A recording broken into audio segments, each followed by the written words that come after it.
welcome to January 2025. Obviously, December 2024 has now finished and it's time to do a wrap up of all the books that I read in December.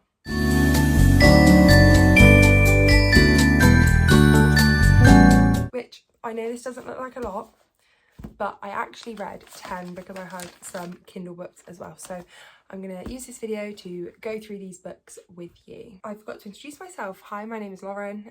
This is obviously my YouTube channel and I talk all things books, bookish, book style videos, book vlogs. If that interests you, subscribe, leave a comment down below of videos that you might like to see. So let me get into it. I have not actually created my stats for this for this vlog like I normally do. However, I read all 10 of my TBR, which is amazing. This video might seem a little bit kind of thrown off because I'm currently still at home and I didn't really apprehend still being at home when this video goes out.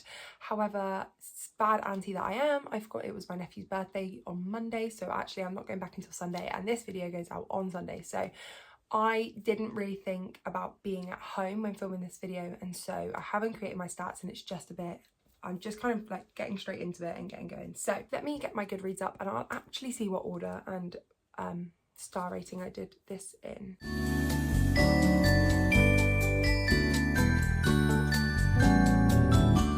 Okay, so to start off my month, I read Sectioned by John O'Donoghue. I look really puzzled in that is because I knew that this was the last book that I had to read for a video that went out in December. However, I read the first 2 books for that video in a different vlog. And so in my head, this doesn't feel like it's the right order. However, yes, 3 stars for this book. If you want some more like full in-depth thoughts about this story, it's in my Spinner Wheels Picks My Reads. Yeah, my Spinner Wheels Picks My Reads vlog. What I will say is there is quite a lot of talk about mental health and dealing with mental health issues and struggles within this story, which he has such a strong message to convey and to tell you, and I would encourage anyone to pick it up. It's not, I wouldn't say it's a fun read. I can't say I sat down and I really enjoyed it. However, I did find it was really interesting to see his story and kind of see how he managed to get to the other side of the struggles, and so that was really interesting. Like I said in the video, I gave it 3 stars because I think I rushed this book to fit it into the video and therefore didn't give it the time and place that it needed. I do find his story really intriguing, it's really interesting, and would recommend for anyone that kind of non-fiction memoir books where you can take something away from it, and just it really got me to really think about how precious life is and how grateful I am to have such a stable life and home life and living situation. So yeah, 3 stars. Really enjoyed it. I say really enjoyed it.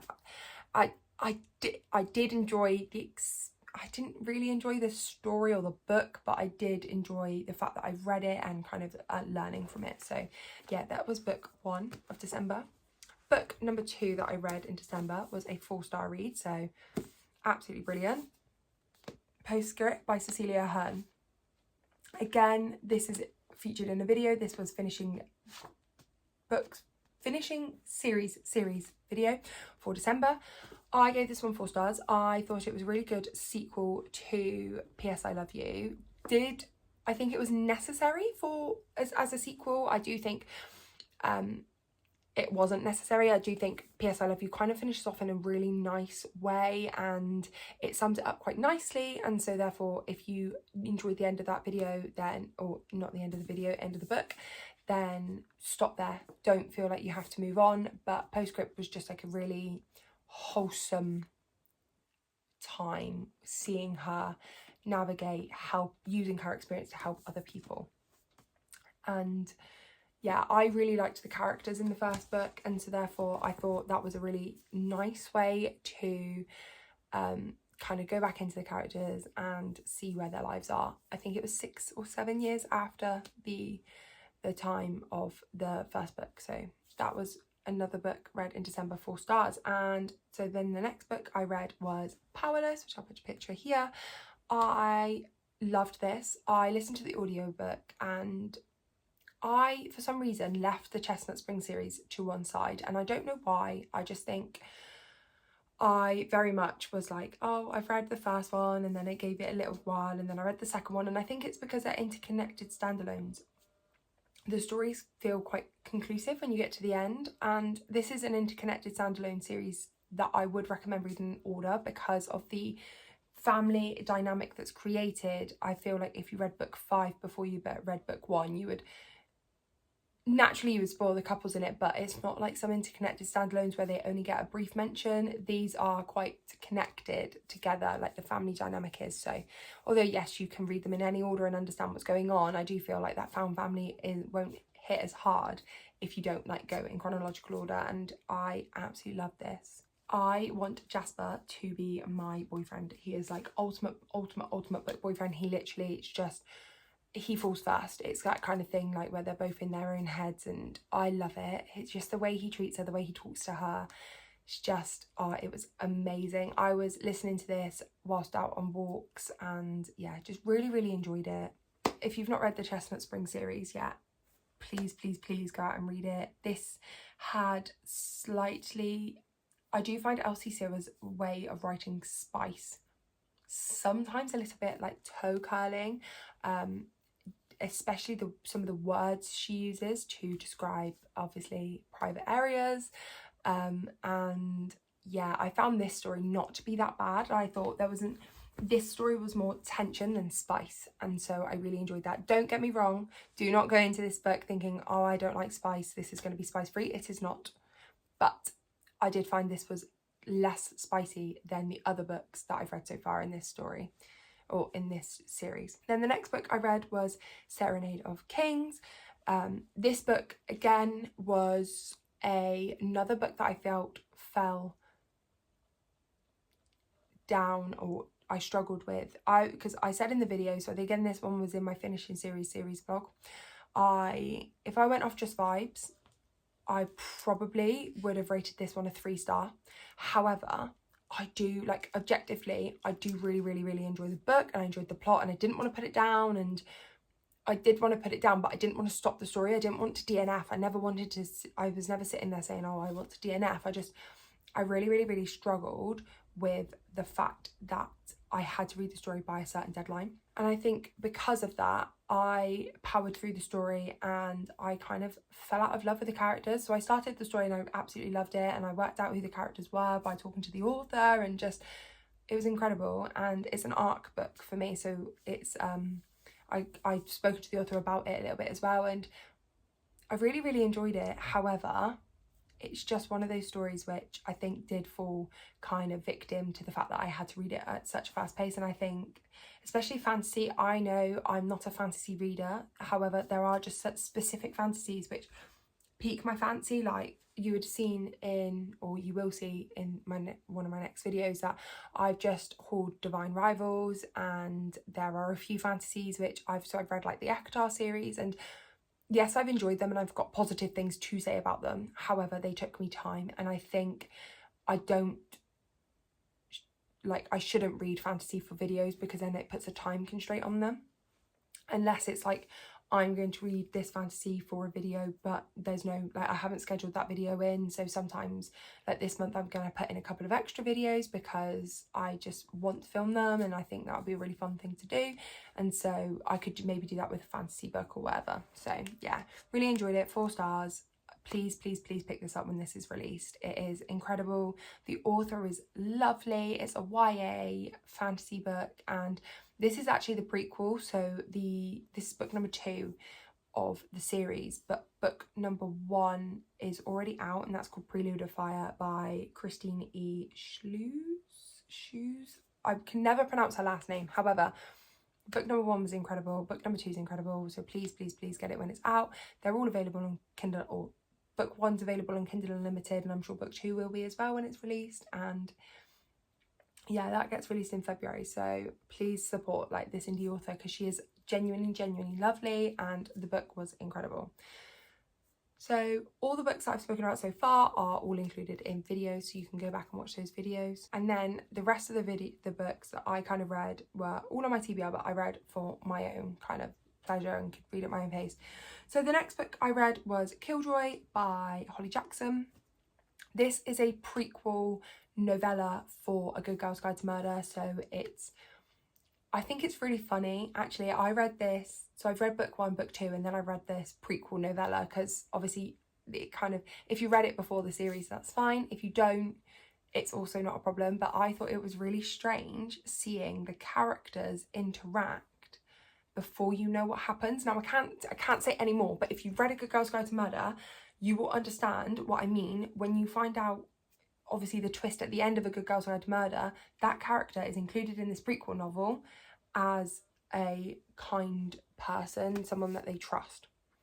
So then to have seen that and then go back, and also the characters from book number 2 were quite heavily featured in this prequel novella. So to know all of that happens, that have this like prequel story, I just thought, I was fascinated. I thought it was really interesting, and it kind of baffled me, like, to see that dynamic before you know what happens is really interesting. And I think if you read it either way, it doesn't really matter. But yeah, I really enjoyed this one. I actually gave it 4 stars, which I thought was unusual for a novella, because I struggle sometimes with novellas sometimes the story seems like it falls a bit flat or it's too rushed. But I think this was it's a novella following the characters completing like a murder mystery game, and I think it was the right length. It was just as short as it needed to be. You got to see characters, and it was actually a really nice fun time. The next book I read was The Cheat Sheet by Sarah Adams. This book was 4 stars. It's a sports romance between a ballerina and an American football player, and I really did enjoy this. This is the first book of Sarah Adams that I've read, or I've actually got it in front of me. It's the first book of Sarah Adams that I've read, and my best friend lent me this book to read, and she told me months and months and months ago, you have to read it, it's really good. When I picked up the rule book, I think it's the next one, and she was like, no, you need to read book 1. So I've read book 1, ready to read book 2, but I did really enjoy it. I kind of read it quite quickly.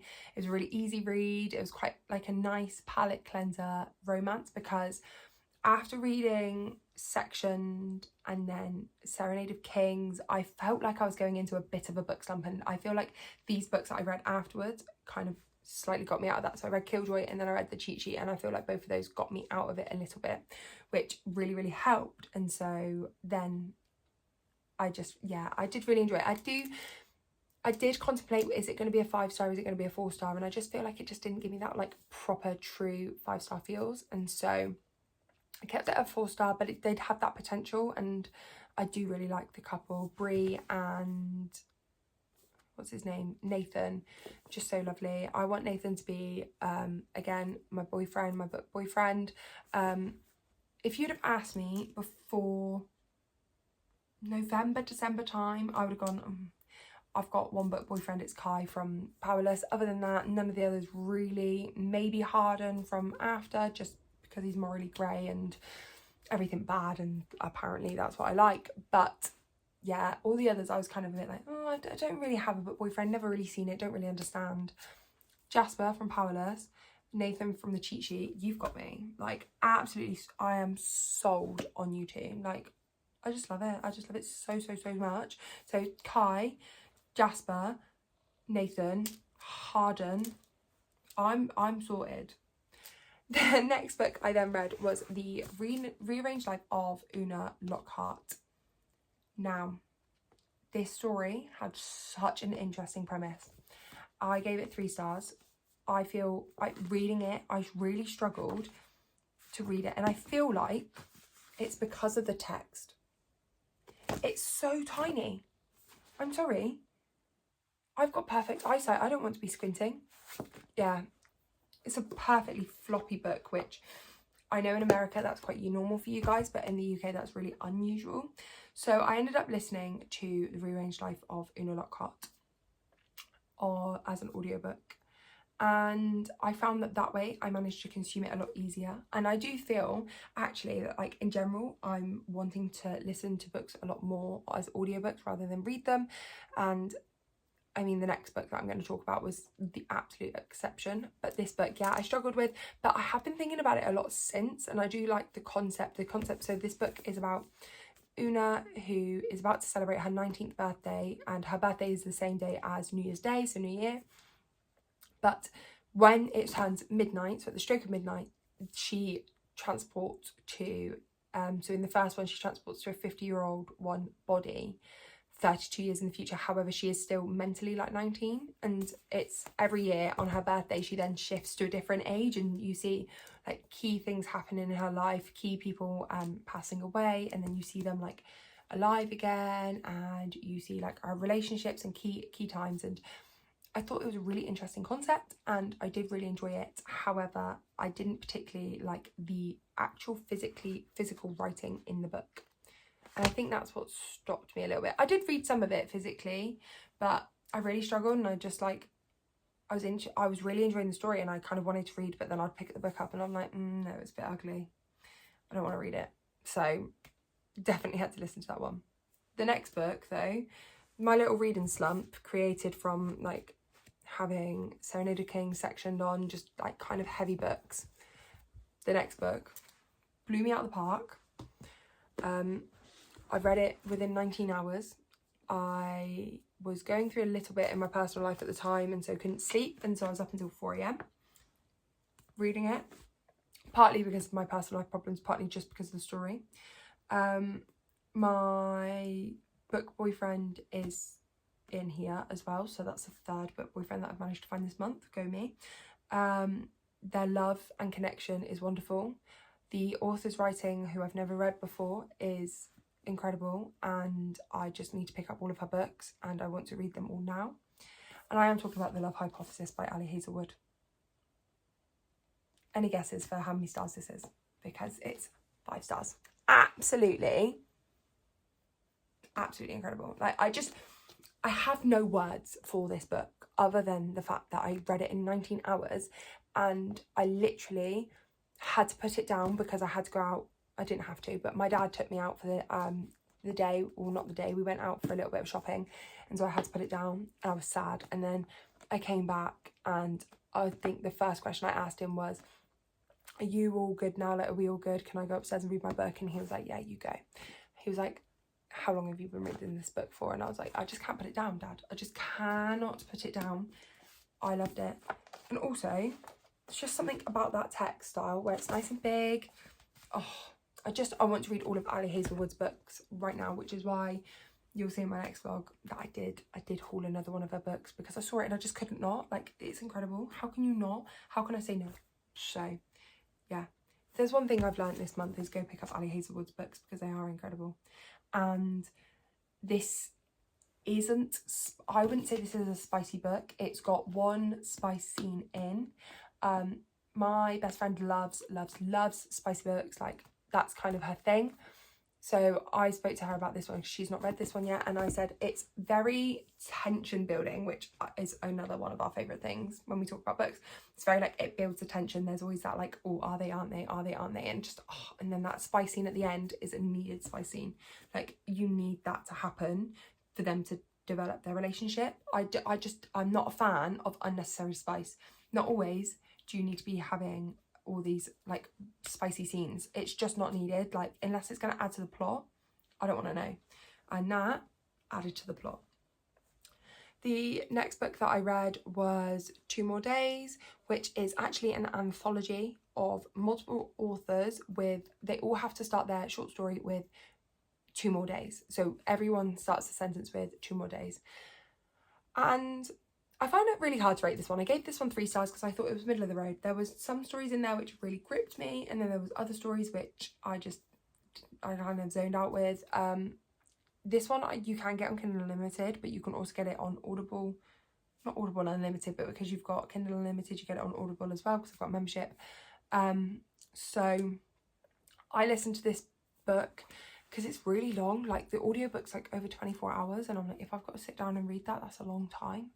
and so I did listen to this one. I did read a few of the stories as well when I was out and about, and I had like a little bit to do, and I just had a little bit of time for reading. Yeah, I think it's a hard one to kind of discuss and to give a full true rating on, because there's too many stories to go one by one, and I wouldn't remember all the stories, and yet there was definitely stories that were like really, really good and I really enjoyed it, and yet there were some stories which I was like, oh, I kind of want to fast forward on, but then I'd feel like I'm cheating, so I listened to them. And yeah, it was a good book. It was a good kind of like, I feel like if you like short stories, then maybe picking up an anthology is a way to go, because you can dip in and out. And I think if this hadn't been on my monthly TBR and I wanted to get it done by the end of December, I would maybe have like elongated it out a little bit and just like listened to 1 or 2 stories when I only had like 5 minutes, or I wanted to just pick up like a little bit of a book or a little bit of a story, and I could just pick up it here and there. But I did really enjoy it. And the last book of December was The Devil Wears Prada. I've learned from this book and from Gone Girl, which I read in the summer, that reading books about films or TV shows that I've seen, just not the one. I read the Summertime Pretty trilogy as well, same issue. The Bridgerton series, which I've read last year, or 2023, and I read it after the first 2 series were out, so books 1 and 2 were really boring. Book 3 was better. Book 4 was alright, but from the series, you know who Lady Whistledown is. From the TV series, you know who Lady Whistledown is, so it kind of like took the climax of that book out. So yeah, like I really struggle when I've seen it, and so I also ended up getting the audiobook for The Devil Wears Prada because I wanted to get it done by the end of the month. And I enjoyed the story. I enjoy how close it is to the film. I do think the film's definitely sensationalized it, and there are definitely key elements of it that are not the same. For example, in the film, Andy is living with her boyfriend, and in the book it's actually quite a big plot point that she's not. And in the book there's also talked on alcoholism and like substance abuse, and that's not included in the film. So I'm actually really excited to see where book number 2 takes us, because in my head The Devil Wears Prada is one film, that's done, and that is the end of the book, is kind of where the end of the film is. So I'm really excited to see where book 2 takes us, and I'm sure that one will be a lot more enjoyable for me to read, and so that's on this month's TBR, and so I'm really excited for that. But yes, these are the 10 books, or this is 6, but 6 of the 10 books that I've read this month. I have had a interesting reading month in December, and I do think setting myself such a ambitious TBR of 10 books in a month of the holiday season, I really struggled with, and I think I definitely should have stuck to maybe 7, and I am hoping to do that across this year as well. I've set a reading goal of 100 books, which you'll see a bit more of my reading goals in my reset video next week, but I've set a reading goal of 100 books, and I think having a TBR of 7 or 8 each month will actually be really helpful, because then that gives me scope to read a couple of books as well, and just knowing that I can read 10 books when I'm really busy and I've struggled to get some reading in is interesting and good to see. But I hope you all enjoyed this video. I hope you all had a lovely Christmas and New Year. This is the first official outro that I'm filming for 2025, so that's really exciting. Yeah, I'm looking forward to hopefully consistently uploading this year, seeing what this year brings for me and this YouTube channel. And yeah, just thank you so much for all your support so far. It's really fun to see, like, my family members and stuff always ask me like, oh, how's it going? And I'm like, oh my gosh, I've got another subscriber. And one of my friends asked me actually tonight, so the day that I'm filming this, I'm currently filming this at 2 o'clock in the morning, because whilst being home it's the only time I can film while it's quiet in the house. But I went to see some friends tonight, and my friend asked me, oh, how's the YouTube going? And I'm like, oh yeah, I've got 38 subscribers. And I'm just like, it's just so lovely to see people like watching the videos and enjoying them, and just all the likes and the subscribes and the comments and just even the views. Like, genuinely, just if you've clicked on this video and watched this far, like, it just means the absolute world to me. So thank you so much. I'm so looking forward to 2025 with you guys and seeing what we get up to. But yeah, I hope you have a wonderful week and look forward to actually a Wednesday upload and a Sunday upload this week, because, and the following week as well, because I've got some fun videos filmed and planned for you guys, just a couple of extra ones, and I'm hoping to maybe throw in a few extra ones across the months where I've got like a different idea and stuff. So yeah, I hope you all have a lovely time and I look forward to seeing you soon.